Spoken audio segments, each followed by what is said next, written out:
Hi, it's Roger Hamilton here with a fundamental building block for the Wealth Lighthouse.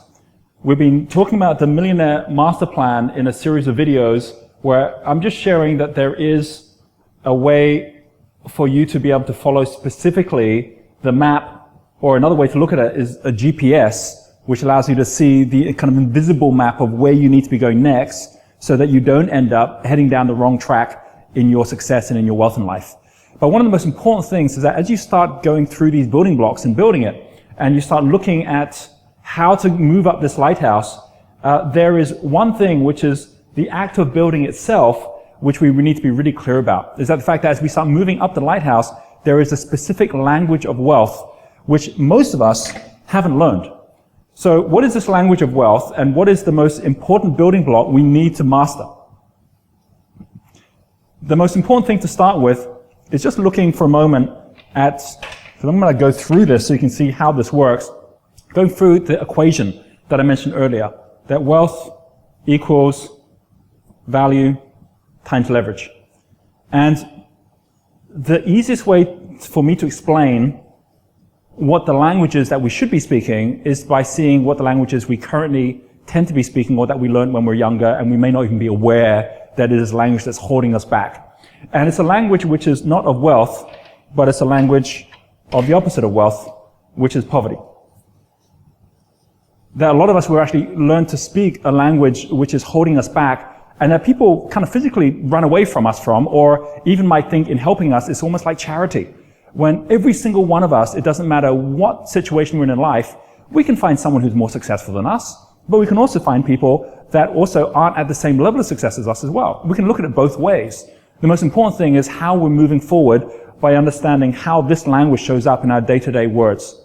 And we can always see when the poverty language comes out, because instead of us talking about value, we're talking about something called need. What our need is. It's like, these are the things I need. In fact, some of us, even in business, we're going out saying, I need your business. And we're all going out to someone saying, I need money. I need a job. So as long as you're speaking about the things that you need, you're coming from a place of poverty. And it's like, well, but if I need it, then shouldn't I be telling people? Well, no, because whatever your greatest need is, there's a way to reorganize it so it actually is something of great value. Whatever your biggest challenge is someone else's biggest opportunity.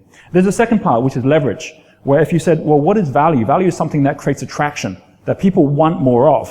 No one wants your need, right? Need is something which actually does the opposite of attraction. Whereas leverage, which is about creating more with less, the opposite, which is taking more and making less, is a word called lack. These words show up very specifically in a way that we speak in a language of poverty called requests, without even knowing that we're doing it. So when you're speaking in the language of requests, what does that sound like? We learned this at school, by the way, because at school, whenever we were wanting to ask a question, what do? We put our hand up. And what would we be asking? We'd be asking specifically what it is we don't know.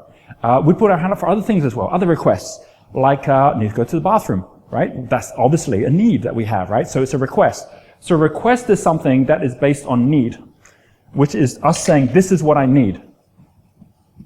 And if you find yourself in your language, whether it's looking for investment because you need money, whether it's looking for business because you need sales, whether it is looking for a job because you need someone to pay you something, in all those cases, as long as you're chasing that, it's really tough to get it. Because no one's spreading that on to say you need it unless they're feeling charitable to you.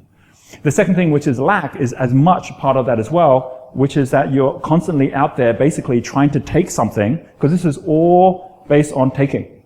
I need this, give me some so I can do something with it. It's all based on consumption. And you say, okay, well, what's the opposite way to do it? And the opposite is a language called opportunities. The language of opportunities is very, very different. Take, for example, the difference of me saying, I need $10,000, compared to me going to someone who I know has $10,000 and say, I've got a great investment opportunity that if you'd like to invest your $10,000, I have a way that I could actually take the 10,000, give you a 10% return on it, make sure you get your capital back with minimum risk, and at the same time, make a difference in an area you're really passionate about. Now, wouldn't that sound more interesting? I'm coming to you with an opportunity as opposed to me coming to you with a request.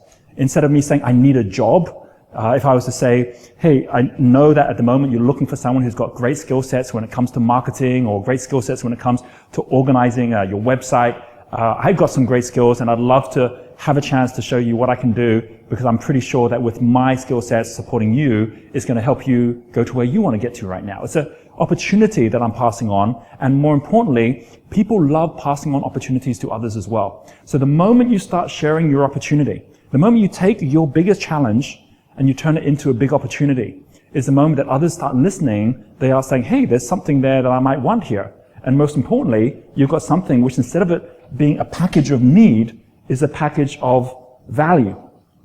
Instead of it being something that when someone takes it and gives it, it becomes less, it's something that when someone takes it and passes it on, it becomes more.